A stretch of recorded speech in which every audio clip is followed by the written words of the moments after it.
We tend to roll at York. A student will come to me and say, I'm interested in research, and I'll ask them, what are you interested in? They'll say, I'm interested in timber. I'll be like, what parts of timber are you interested in? And then we create a project based on their interests. They do that work there a bit, and then we chase funding for it, which tends to be the case. There's a little bit of direction to contemporary ideas, but usually when we do work, the students are really shown when they begin, they're brought into companies to see what company demands are, so to kind of tailor what would be very useful for them.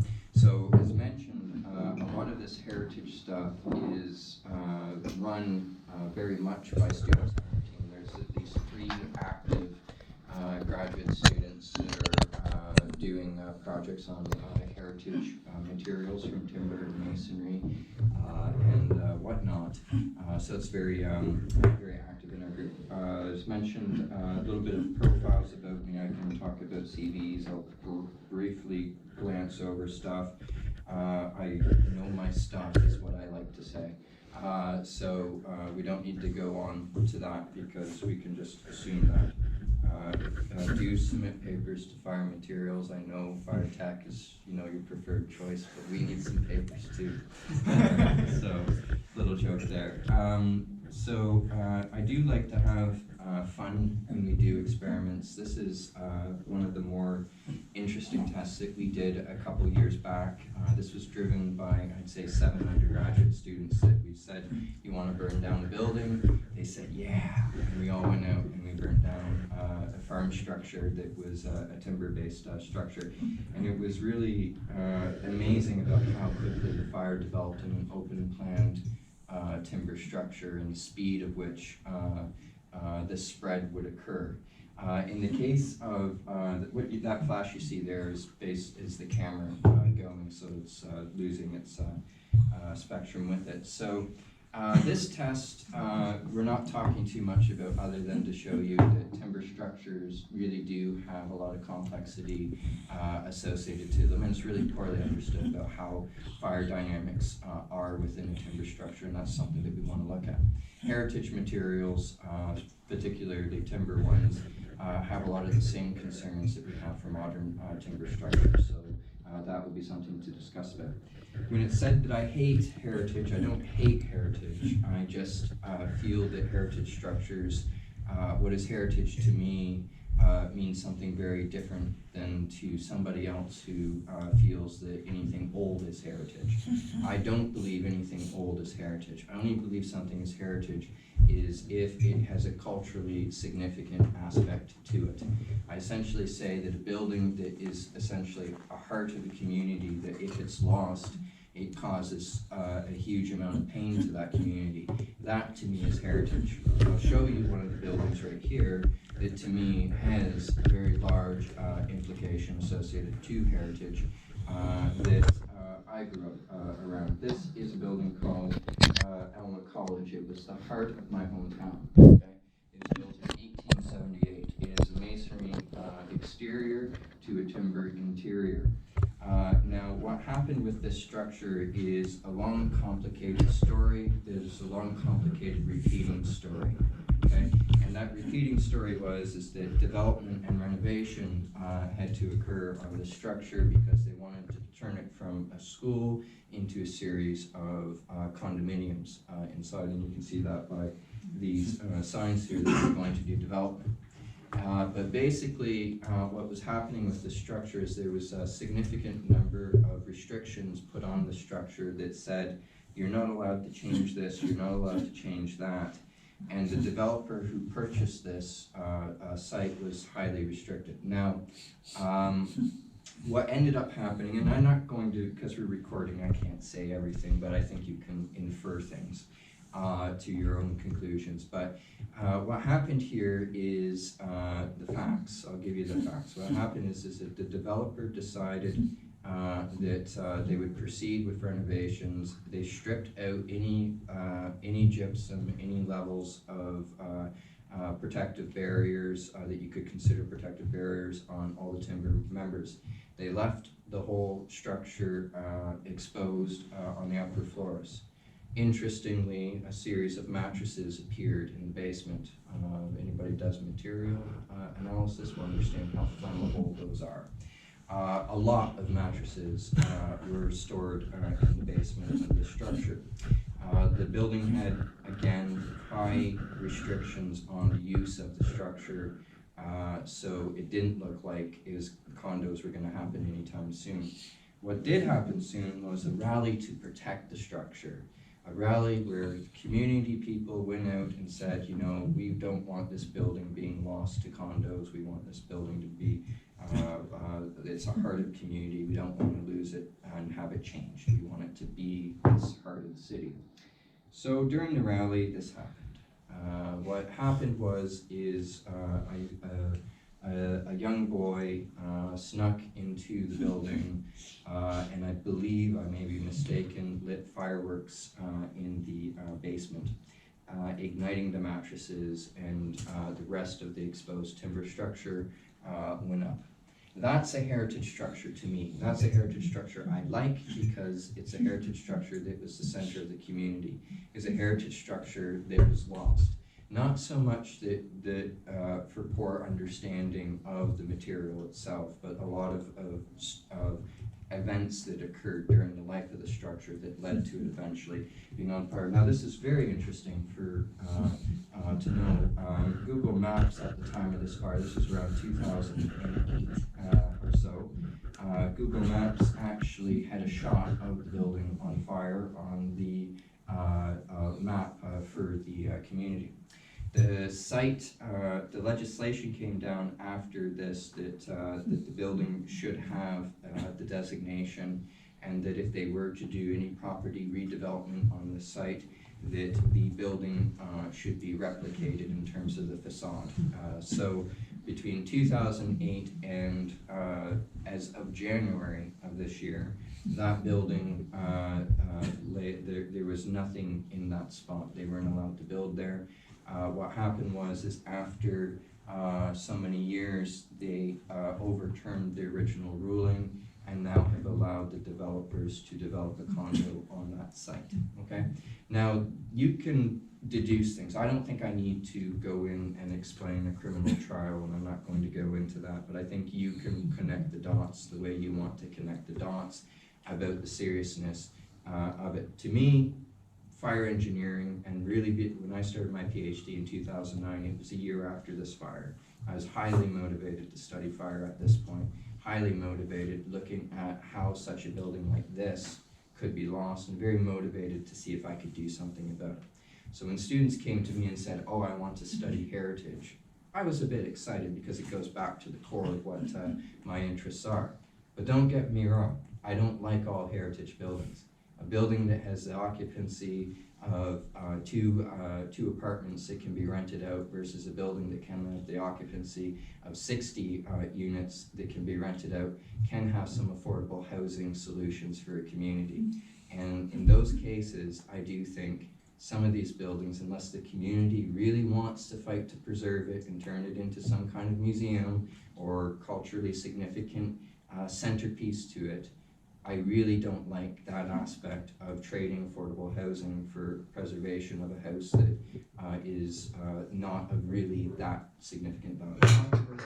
I know, but that's just my feeling, independent of how I do research. If the students want to protect those houses, gosh darn it, let's let them protect it. If they care about it, let's let them protect it, okay? Let's let them make that business case to protect those structures. Now, this came along, and this is probably the perceived motivation that you guys have about this topic, because this came centerpiece in April of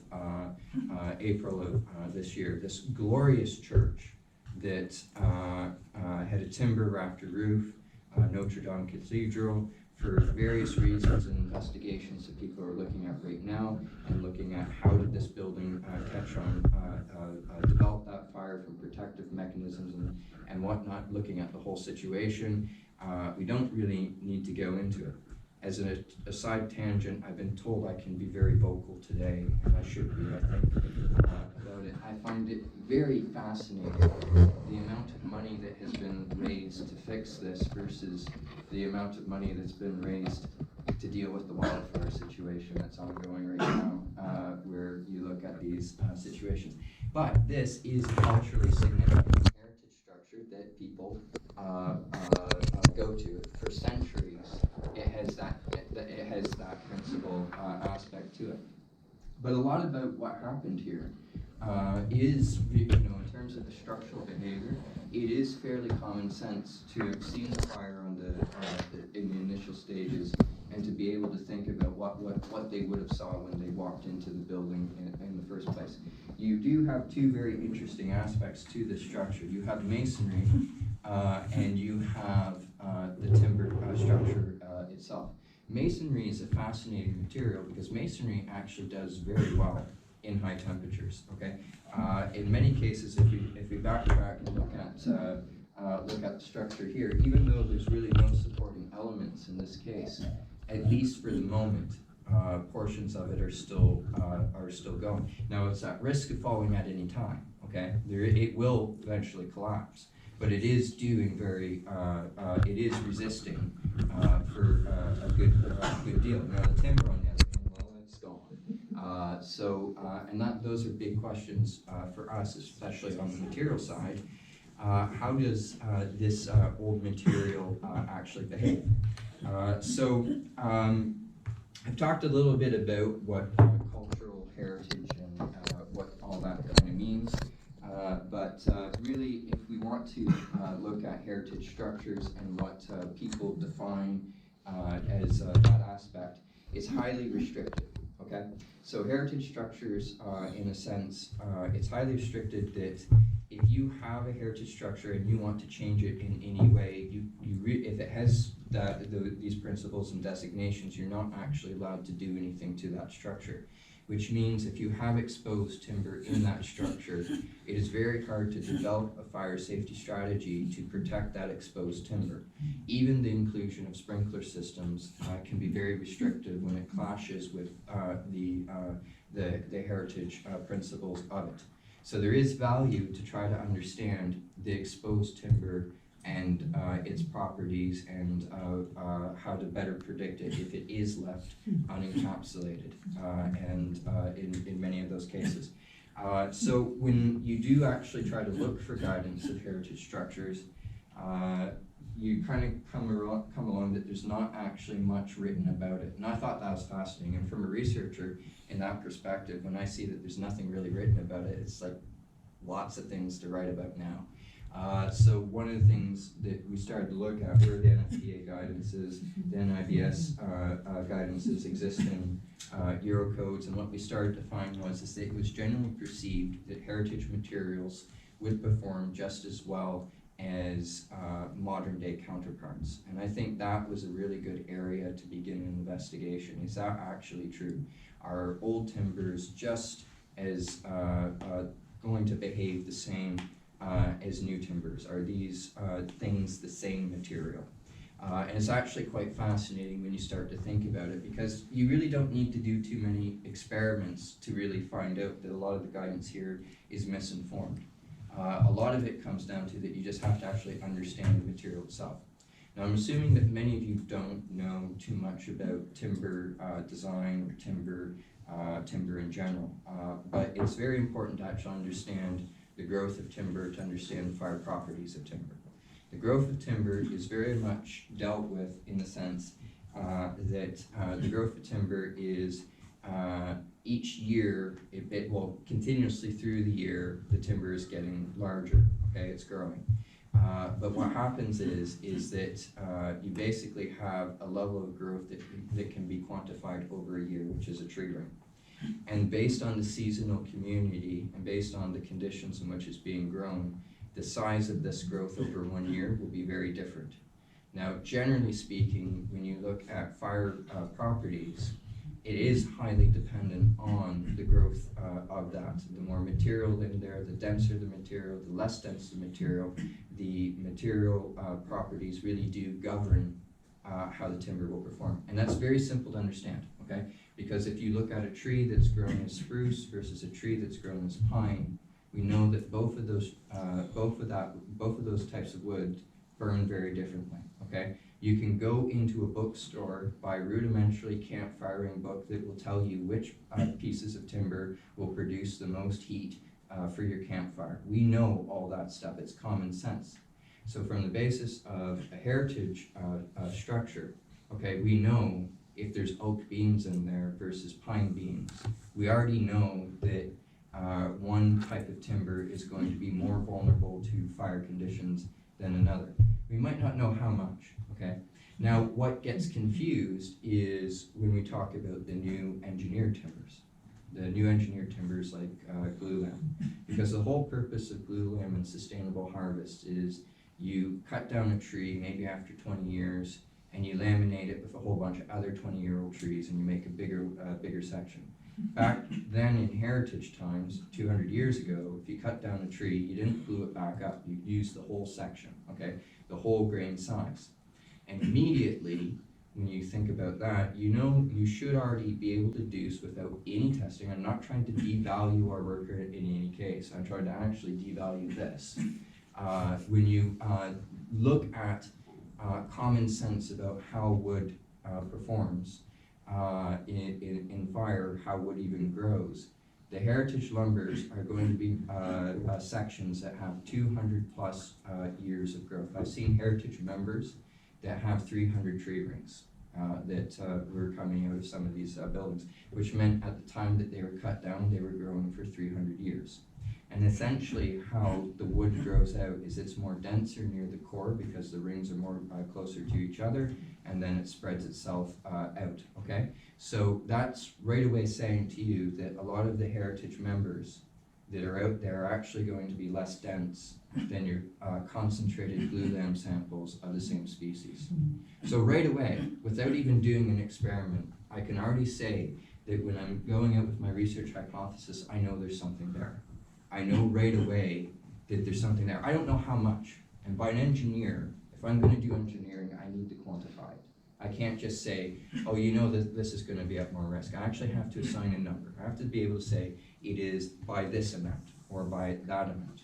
And so principally, what we set out to do first as an overarching experiment was to really confirm this theory of that the heritage components are going to have a very different behavior than the new ones, or the new equivalent glulams that exist.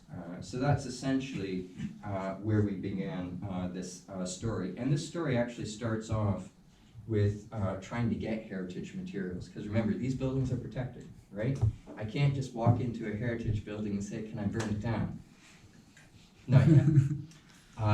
Can't do that, but what you have to be able to think about is where are you going to get materials to test? And are those materials actually going to be useful for this hypothesis that you're about to test? What I need to do this test properly is I need new materials of one species, and I need old materials of the same species. And then I need a building that's willing to give me that material. How hard is that actually going to be? When Notre Dame happened, how long did it take you to find out it was oak? Okay? It took a long time for that information to kind of steadily come out. You had to really begin to search for it. In the media reports, they weren't really talking initially about that, okay? But in this case, to do this experiment, what I needed to be able to do, or not really I, our students on our team needed to be able to do, is they needed to find a specific species, hopefully of a specific growth, so that we could collect those materials and compare. So we looked around to see which buildings were being renovated that were timber buildings, and we did identify one building. The only reason that this came up was this building was happy to talk to us because they had a fire, and they were saying, cha-ching, I don't have to pay a consultant. Dr. Gales is on the scene. Yeah, we won't get there. So this looked really nasty, but actually really wasn't that bad. The charring depth associated to this was actually about 20 to 30 millimeters on I shouldn't say really that bad, it can quantify a little bit, but there's 20 to 30 millimeters of char on about a 220 millimeter by 220 millimeter column. So the real problem came is that when the contractors were working with this, they slammed a truck into the back of the column that was damaged. So the reason the caution tape here is there, it's not because of the charring, it's because somebody rammed it with a truck, which essentially caused a big issue. At the time, I didn't know much about heritage materials. I thought, you know what, I'm going to take a whole bunch of columns out of this building, bring them back to my lab, and test them there. And I thought this is going to be so easy. It's going to make lots of papers. This is back in 2016. I was really, really excited about, you know, I can't believe no one's done this. This isn't going to be hard. We threw the columns into the car. It was a cold day outside. We were collecting them during the winter. It was very cold. So I said to the student, I said, can you turn up the heat? I'm really cold in here. So she turned up the heat in the car, and we drove back from the site. It was a 2-hour drive. And then we got to campus and started to unload the timber members. And as we unloaded the timber members, they all fell apart. Now, I'm not going to ask the question, can you explain to me why did they fall apart? What happened was is that I did the dumbest thing somebody could do with heritage because I wasn't really thinking about what these materials actually do. I took a column out of a building where the column was there for 116 years in a certain climate and moisture condition. I put it into a vehicle, jacked up the heat, and lowered the humidity of the car by a certain, you know, it's the winter, so it was completely dry air inside this car. I effectively was drying out this timber member without any protection, taking it from a very moist condition to a very dry condition within 2 hours. What did that do? It created radial cracks all through it because heritage members from the time period in Canada, the cross section of a column has a little hole here. And that hole there is to dissipate moisture conditions in like long-term conditions in the center. And then it also adds a slot so that you can connect in a beam system to it. But what I did when I dried it out is basically the timber wanted to contract in here, and you get the picture about what's going to happen to this lovely piece of timber that I put in the vehicle. Is a crack starts to develop here, crack starts to develop here, crack starts to develop here, and basically I have a nice system where I have broken my timber beam into 4 pieces and made it useless for experimental testing. And that was my first experience about it, and I was like, what went wrong? And I should have been able to foresee that, okay? So what I should have done, and what I did later, is when you handle heritage materials, especially timber members that you're taking out of one condition and bringing it into another condition, is you have to seal them.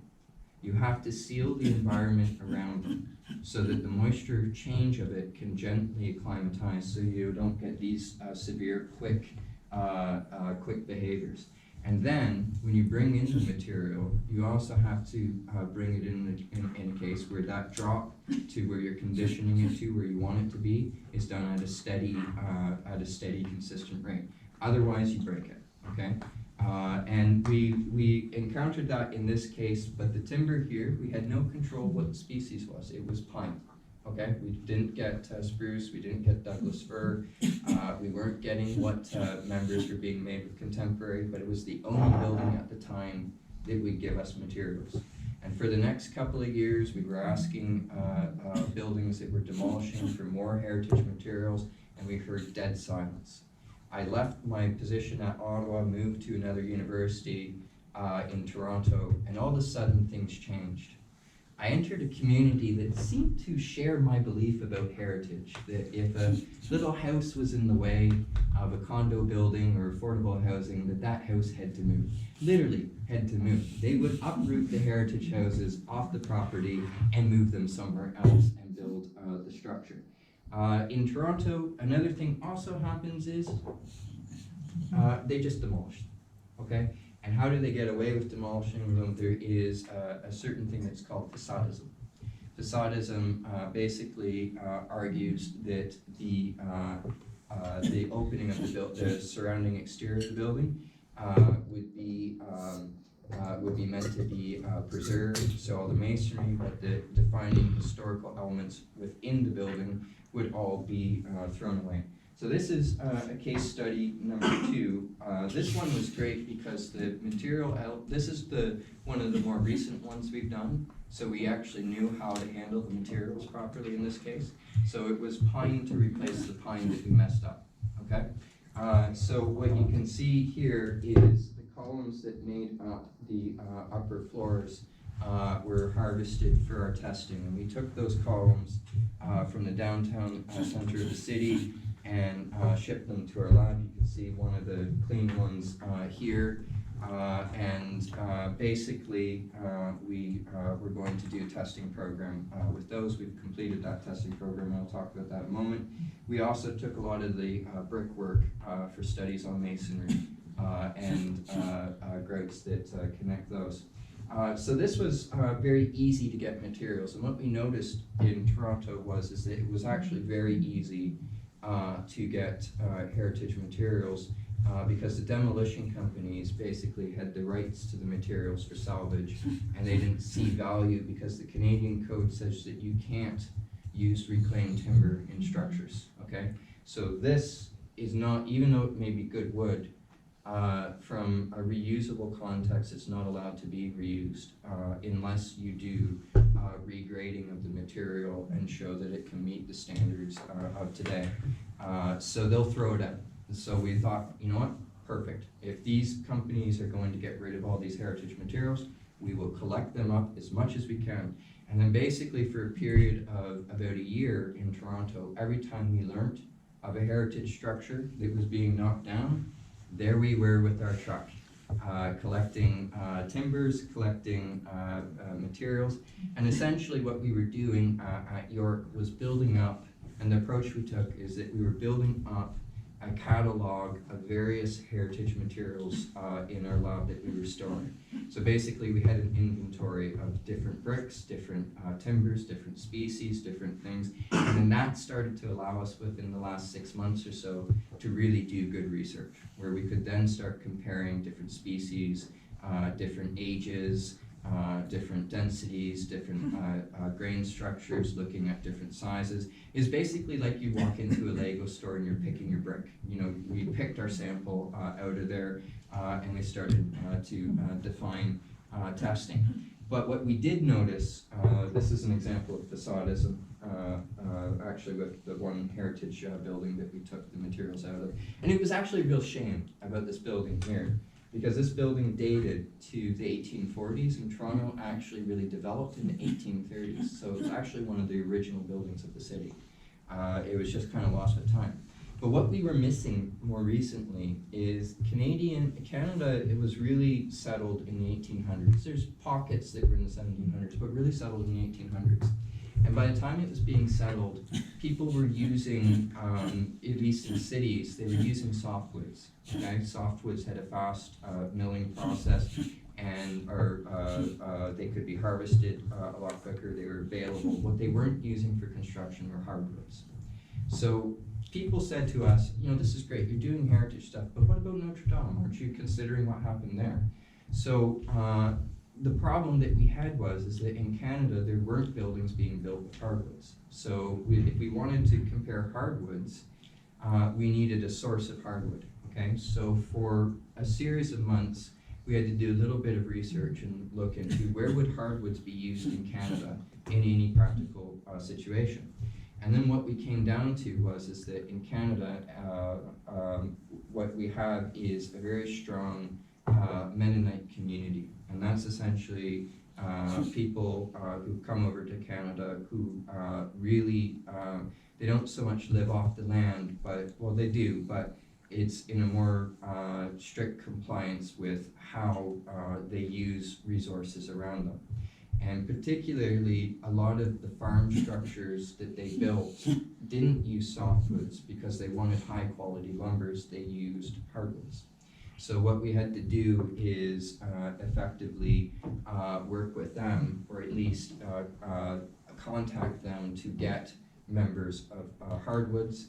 And then we were very selective in this case. We didn't just say we wanted a specific hardwood or just any hardwood. What we said was, we're looking for a hardwood, if you have one, that has this many tree rings and this appearance of grain structure. So we were asking to try to get as close that we could in terms of at least densities, as close as we could. We're not going to be perfect, but we're going to do our best, essentially, to what was going to be found in the oak that would be at Notre Dame. Mostly because this is a question people are asking. Okay, some people are asking about, if we should replace it, what should be the remediation aspect. But from our purpose, we want to look at what should we expect of that material to perform a little bit better. This is more to us as an add-on, because this is a curiosity of the international environment. In the Canadian context, you're not going to find many heritage structures that are using hardwoods. They're going to be softwoods, they're going to be pines, maybe spruces. Sometimes you'll find a little bit of firs, but it's mostly pines and spruces in Canada. Then we needed to source contemporary materials. We didn't go the solid route because we wanted the testing program to adapt to other testing programs that we were doing at the same time, and we were looking at adhesives. So basically we looked at two pieces of glulam that we sourced. We had a glulam source that was spruce that we could match to our heritage spruce, and then a glulam that was Douglas fir. Why did we use Douglas fir? Is because Douglas fir is one of the most widely available types of timber in the Canadian market that's being sold in Toronto. So basically, if you were to replace a timber member in Toronto, you would replace it with a Douglas fir, okay? So we wanted to have a relative comparison also to looking at what would these members be replaced with, and how would that new member perform. Again, we already know it's Douglas fir, it's gonna perform pretty well. Relative to some of the others, but we do need to quantify that, okay? Quantify that and ranking it of things. And we decided to have a bit of fun. We did a series of standardized testing and non-standardized testing, and then a bit of strength testing for comparison. So one of the things that we really decided to do is we really wanted to look at how does the timber break down when it's heated, especially when it's heritage, because heritage timber tends to have a lot of cracking on it, and we wanted to look at, do those cracks grow? And I'll put it this way, for those of you who have also burnt timber before, what you'll notice is that cracks develop after you burnt them. So you take your before and after photos of the timber, and you see after the fire, you see these large gaps that have emerged on it. You don't know much about them. You don't know when they formed, whether they were exaggerated in cooling, whether they were during the initial heating phases. So one of the things we thought were with this test program is this is a unique opportunity to actually look at these underlying cracking mechanisms that develop that might propagate more heat into the center of the timber. So we decided to use a technology that's called narrow spectrum illumination, or in short, as I call it, blue light technology, which allows you to see through fire. These are two tests separated, and essentially how the technology works. I'm just going to backscale, don't worry, I have lots of blue light for you today. How the technology works is you have a regular camera. There is a specific set of filters. There's about 2 filters that you put onto the camera. And what these filters do is they take any light that is above the blue light on the color spectrum and filter that out. And then what you do is you use a very strong, intense light source that is blue, and you illuminate your target, okay? So effectively, you should be able to see the target behind the flame because you're removing all the color spectrum above it. Now what this tech doesn't do is you can't see through physical objects, okay? And the only reason that you're seeing through the fire is not because you're seeing through the fire, it's because the particulates aren't large enough to be blocking the line of sight. They're just emitting light that is blocking you from seeing it. That's all that this technology is doing, okay? And this, again, is this really, and apologies if Matt ever sees this, but is this really that innovative, okay? Is this really rocket science about it? I'm not talking about you, Matt. I know. Don't all look at him. Is that really, you know, that novel? All we're really doing is we know we have filters. The camera people, the theater people know that they can put filters on an object. The movie makers know they can do it. That they can remove all the color bands above a certain rate with a filter. We've just put it on there and said, you know, if I apply that to fire, that'll be a good idea. And you know, academics like to say that, you know, we can extend that technology and look at things. That's what engineering is all about, right? So from that principle, where can this be applied? It can be applied on a number of things, and it allows us to start looking at things we might not have looked at before. It's not that novel, okay? I'm sorry to say, it's very simple. It's a filter and a camera and a light source. Theater people do it all the time, and I'm sure if you go back 30 years in publications, you might find something very similar. Hint for people to go digging. Nevertheless, wrote a great paper, and we worked a lot with NIST. NIST did the original work on it, and then we adapted it for using on timber technologies. And then we thought, you know what would be really fun? Let's see what gypsum board does. And we did a series of tests. This is for a separate case, but this is gypsum board on a column and subjected to a non-standard fire, so you can see the degradation. What we were curious about was the gap formation between where the gypsum board actually connects, and to see what happens. Now, most fire testing is only done in the heating phase. What we did is we heated it with non-standard fire, and then we monitored during the cooling phase. So we wanted to look at, during the cooling phase, what did this board actually do. So this is a very exciting project, but Fran said he wanted heritage, so I didn't do this this one. So you get heritage today. The quality of this image isn't that good, and this is something that we ran into a problem when we tried to use the technology with the heritage members. It wasn't a huge problem, it just meant that we really needed to go through the footage that we collected and really look at sensitivity and color changes, because as you'll see in this video, one of the big problems with it is it's very dark. So it's really hard to see, because once you have the char layer, right, it goes black. So it's really hard to see what's happening here. So you really have to enhance the image if you want to calculate the crack growth. But you can see all the cracks forming as you heat. And then you can start quantifying how they start developing, both in the heating and the cooling. But more particularly, what we were interested in is if you had a crack like this going along the timber, looking at how that would actually grow, we found that they tended to significantly increase in size. And effectively what we were concerned about was, were you basically getting heat penetrating into the core of the timber through those cracks?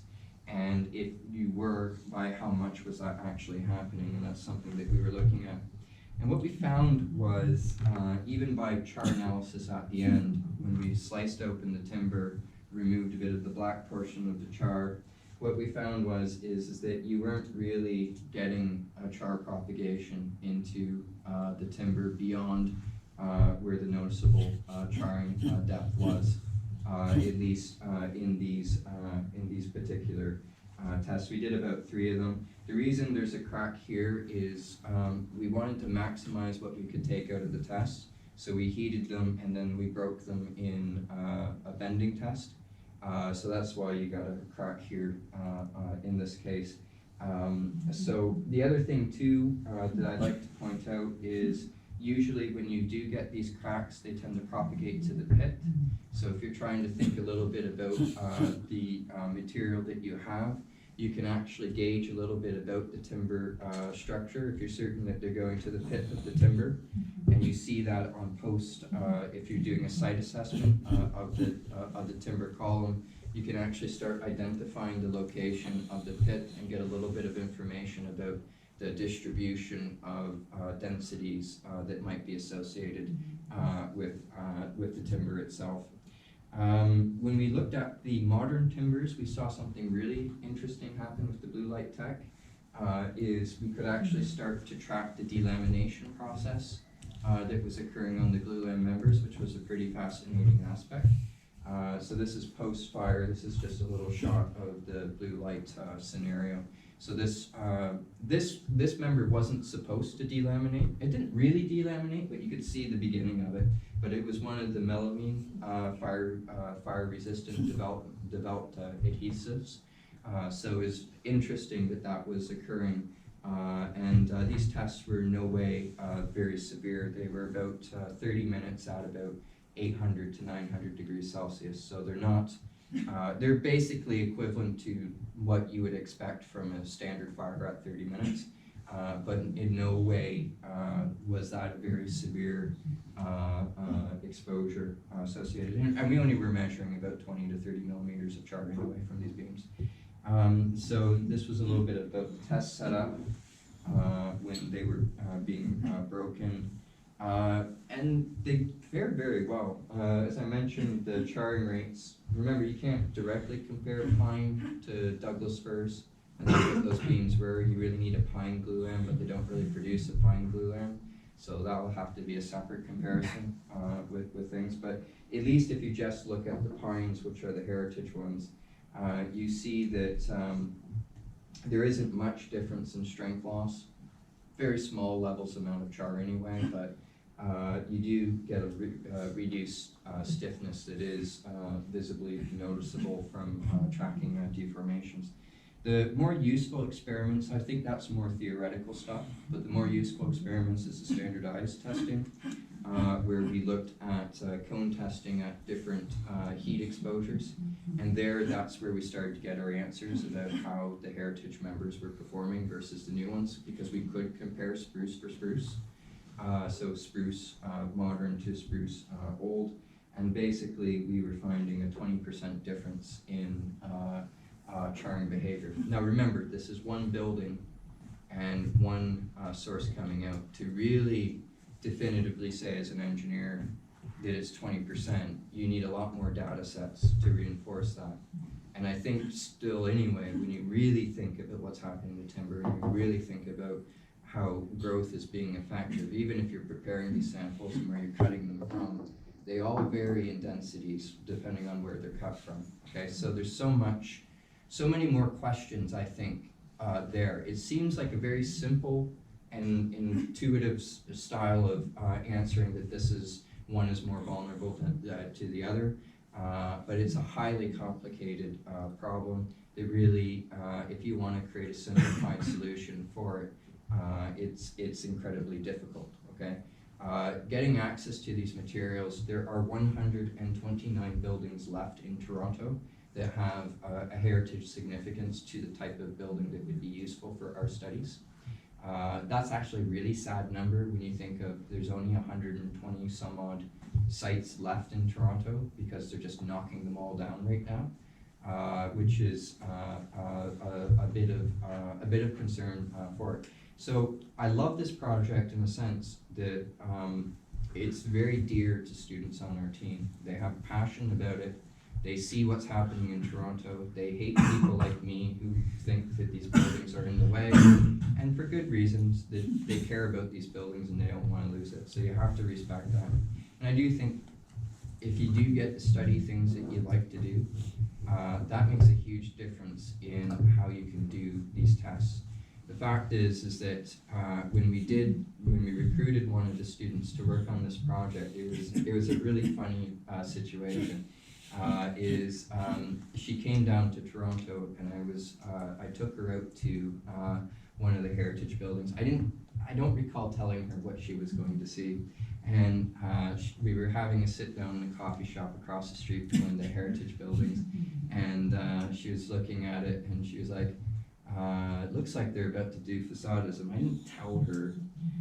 Then the wrecking ball showed up, and then the wrecking ball started to knock the whole building down right in front of her.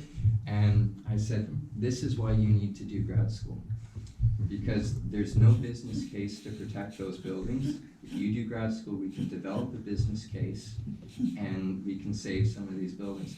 So, in a sense, it is a big problem. But there's so many other aspects outside the heritage aspect. I think the bigger problem that I'm seeing a lot in Toronto is affordable housing, same as you would see in London and any major city about it. So there are people who are going to be very pro and very against. I wouldn't say I'm completely against. I just say that my definition of a heritage building is probably more on that there are more culturally significant ones out there. But wait, I have bonus content, okay? Because everybody says to me, John, where'd the standard fire come from? I want to know where these things came from. And we've recently been very mysterious about a publication that we've recently had accepted that will appear in print in the coming weeks after I click the submit of the proof button, which I'm being asked to keep doing that every day. It's really funny, these emails come in, they're very strict, and they say, you must do this, we have to have this, but they're like automated, and they're not really, that urgent, so, but anyway, Guillermo, sorry, I shouldn't have told your students that.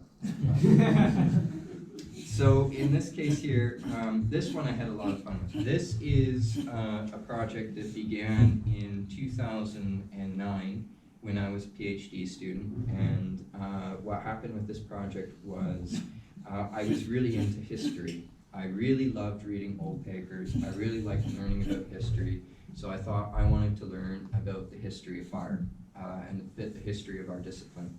And I found that really people had documents around the 1940s and the 1920s, and they thought they knew where the standard fire came from. And I thought, what, I'll actually research everything going back as far as I could. And at the time I was studying at Edinburgh, we had access to a library that had so many cool things there. What I started looking at were really the first tests that were being done.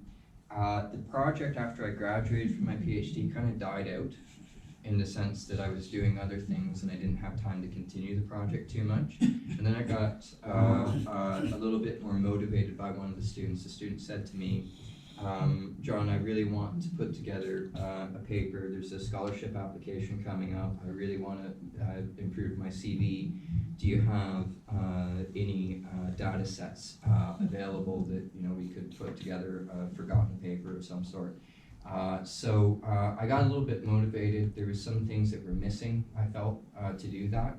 So did a little bit of investigation, and I was trying to track down a technology that was used in the 1700s for protecting buildings against fire. So I found a building that did have this technology installed. It was a heritage structure, and I contacted these people, and I said, do you guys have the system? And they said, yes, we have the system. Why? And it's like a really cold response, and I was really shocked by it. And then I responded, and I said, well, I'm studying this system, and I've never been able to see what it looks like on a real building. Could you take a few photos and send it to me? And the individual did. They photographed it, and I said, oh, thank you so much. This is so great to see these photos. It's amazing you have this structural system intact. And then I got back probably one of the angriest emails in my life. And the guy who owned the building was so mad because this system here, it's steel plating on timber.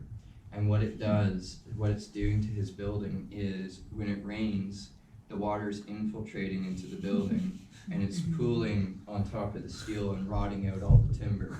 And essentially it's pulling down the whole structure. But he's not allowed to remove that steel because that steel has heritage implications. And if he removes it, the Heritage Council in England would be very upset and potentially have a big issue with them. So he has to keep this. So that's why you start seeing all these jacks around here. So I apologize, but he never wrote back in that sense. So what we ended up doing is creating basically inventories of old tests that were done to establish fire, I'll use the proofing concept, fireproofing technologies that could be applied to timber. And then we decided that based on all the testing that was done in the 1700s and the 1800s, none of it was to any standards. People said, I have a miracle cure for your building that will make it fireproof, you can apply it. But there was no real testing done. Like, it was basically, we'll just put a candle under it and say that it works, literally. So what we decided to do was a test program where we replicated the technologies and then looked at them using the cone calorimeter, which was a standardized test to see what type of heat propagated through the encapsulation materials that were used historically. So unfortunately, we couldn't get the samples from the time period, so we had to do the best that we could to replicate them, which meant doing a bit of digging. So you guys are in London, and I'm going to give you a bonus field trip, or at least I'm not going to go out with you, but I'm going to tell you where to go. You've probably heard rumors that London is like the creation of fire engineering and all that stuff. The first documented, real government-funded fire experiment has a monument in London. It is in Putney Heath. It is on this map, circled by this little red circle here. You can go out there and you will see this monument right there. I'd highly encourage taking a trip out there. It takes some time. It's close to the tennis stadium, Wimbledon, yeah, near Wimbledon. So if you do go out there to see it, make sure that you don't go into the brush, because you'll find there's not a lot of people out there. So people leave a lot of bad garbage out there, okay? So be safe. But this monument here was erected in the 1700s, and basically the individual, oh, this is a great story, you're gonna love it. No, you're not gonna love it, you're gonna hear it anyway.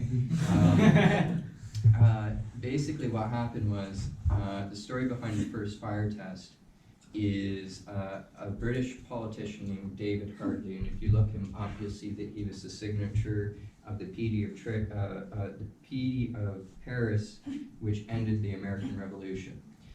David Hartley was known as an American sympathizer, which meant in Britain he was people considered him of questionable allegiance to the king. And effectively there was plans to arrest him for treason. So what David Hartley realized very quickly in his career is the Prime Minister at the time had one fear. The fear was that of fire.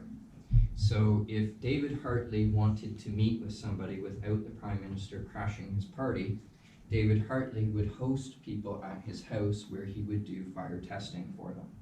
And basically they would have a cup of tea, he would set a fire in the room next to him, they would have their tea, and there would be a raging fire.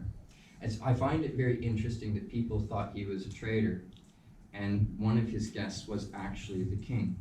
And above them, above the floor that was on fire, they were having tea. And you gotta remember that these materials he's using really never went through any standards, okay?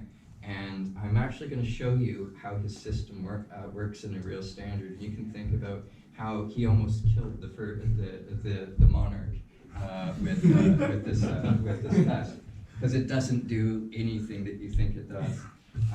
To replicate the technologies, we had to go through the original source documents from the 1700s. This was very painful for one of the students, because at the time too, as we were digitizing these documents, and because the documents were very frail, they basically fold out, and to digitize them properly meant we actually had to destroy the document. And we consulted a series of archivists and conservationists about historical documents, and they said, if you digitize it, you will destroy the document. It was a tough decision, so I said to the student, there's gotta be 2 copies out there. So she looked it up, she found another copy. I said, okay, buy that copy, So we bought the copy, we had the 2 versions of it, we looked at which is the one that's in the best condition. Okay, that one gets donated to the library. That one you're cutting up. And she never did it in front of me, but I imagine, because remember, they love heritage and history. This poor student cutting up this 1790s manuscript for some crazy professor who wants to make a digitization for the world to see. This is planned to be archived in the ASTM special issue that's coming out.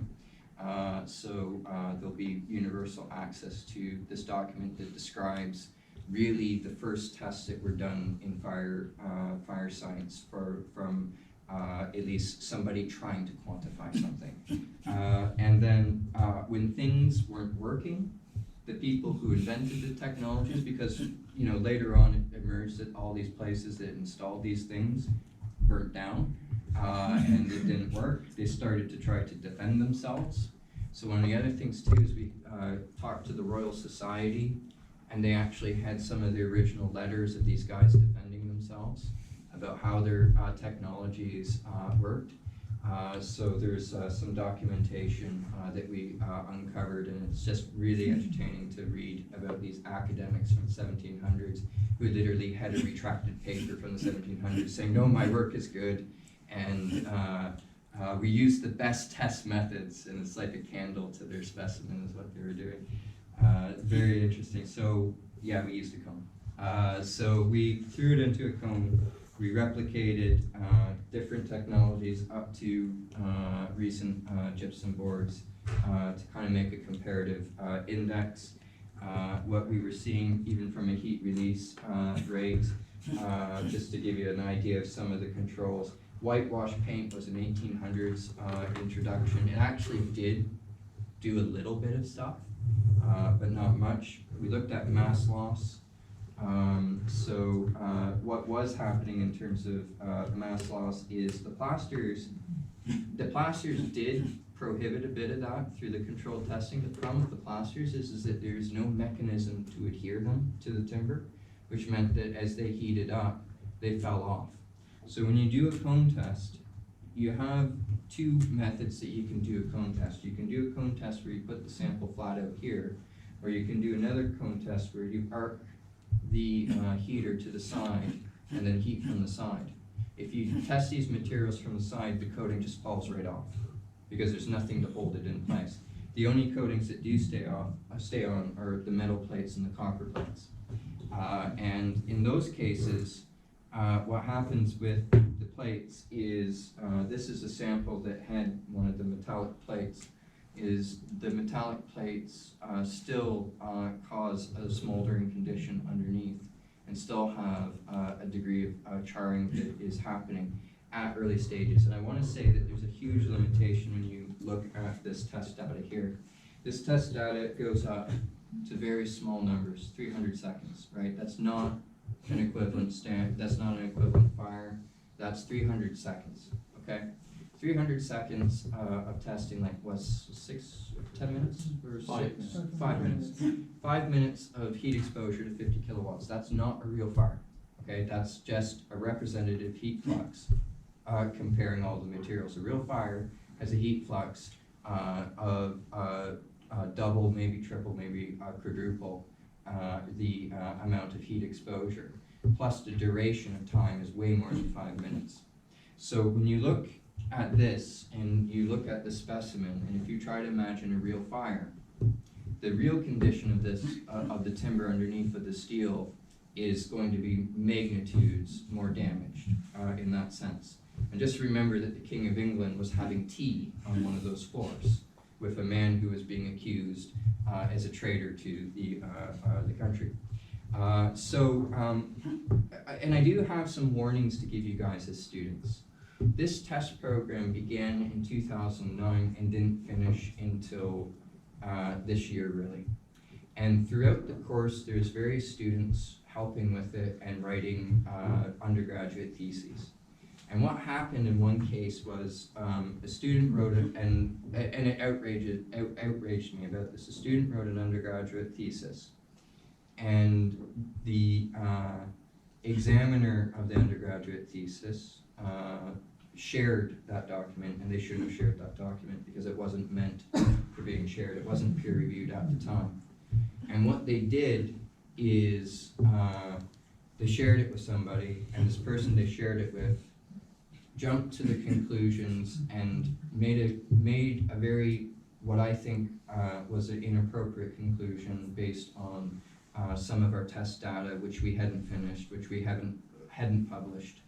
And their conclusion is that if you put metal plates on timber, it works.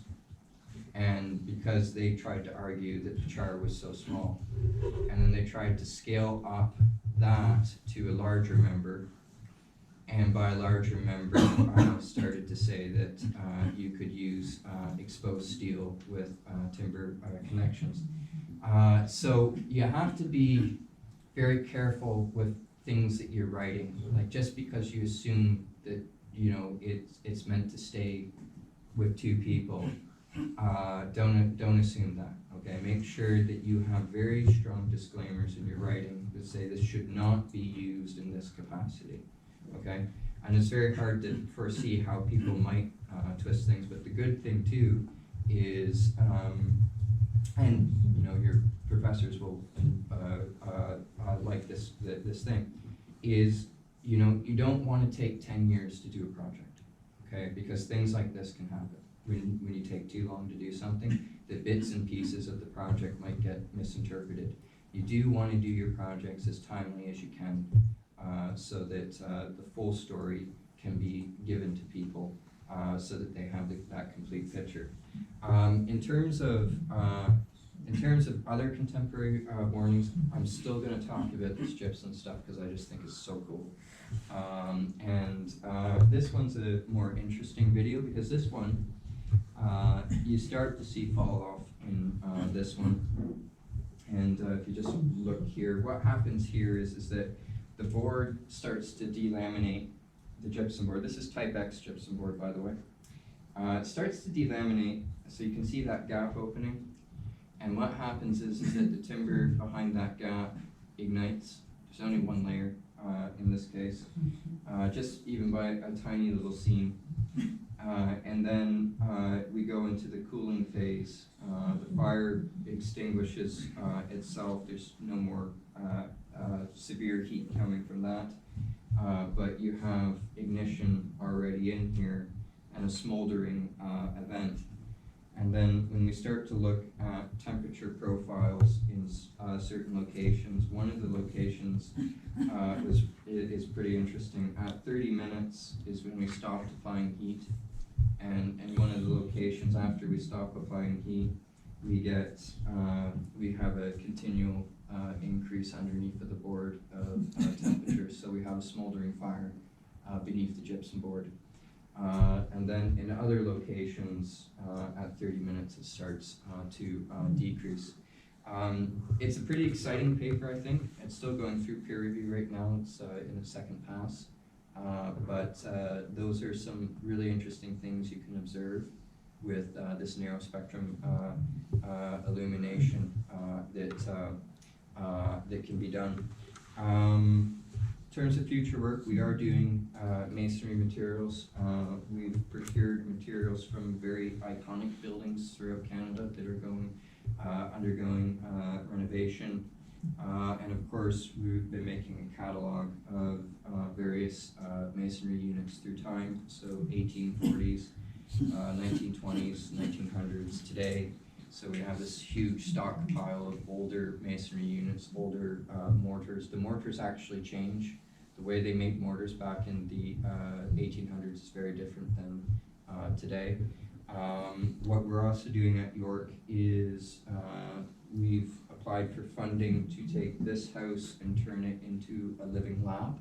By living lab, it's meant that we can test strategies within it. We're not going to be burning it down, but we're going to look at it through a building science perspective and how we can test levels of thermal comforts, etc., within the structure.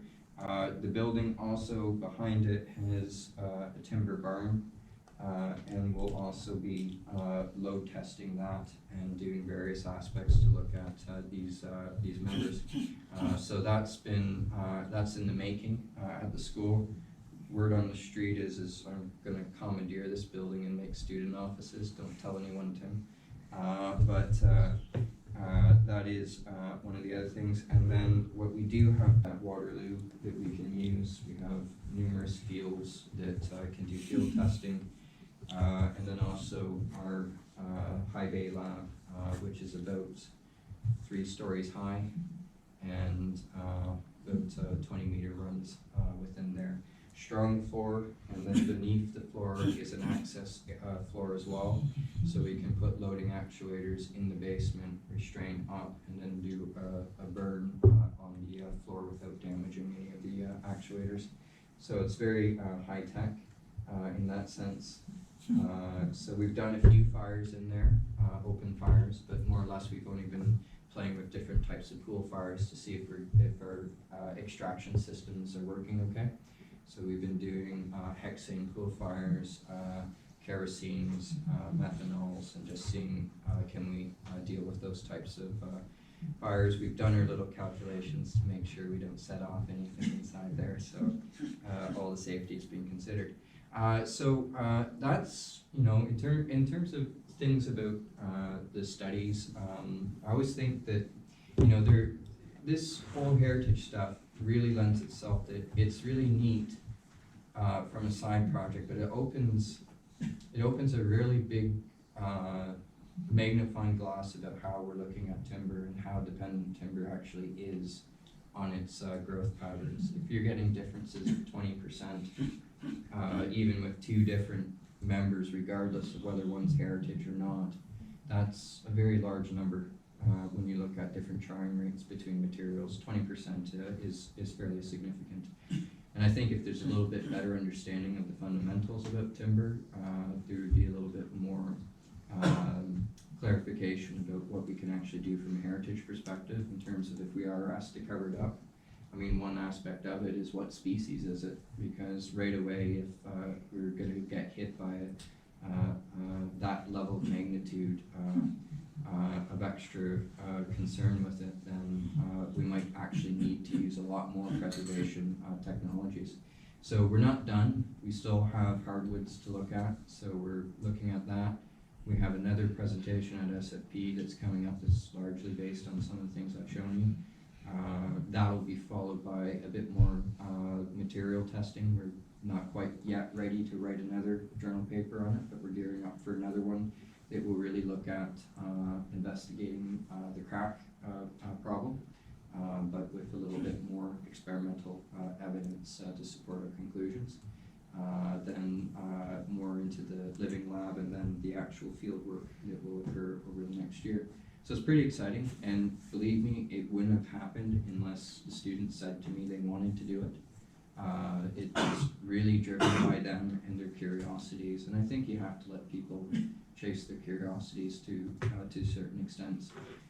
In terms of this work, it's been really interesting and eye-opening. It certainly has shed light a bit on our field and its origins. If you don't like that origin story, I apologize, but it's truth. You can go out and see the monument. Believe me, the monument says he's fixed the problem. It says it's all done, you don't need to do anything else. It literally says that. It says, I have solved the fire problem on that monument. So anyway, thanks for having me. If you have some questions, I'm happy to give you my biased or unbiased opinion.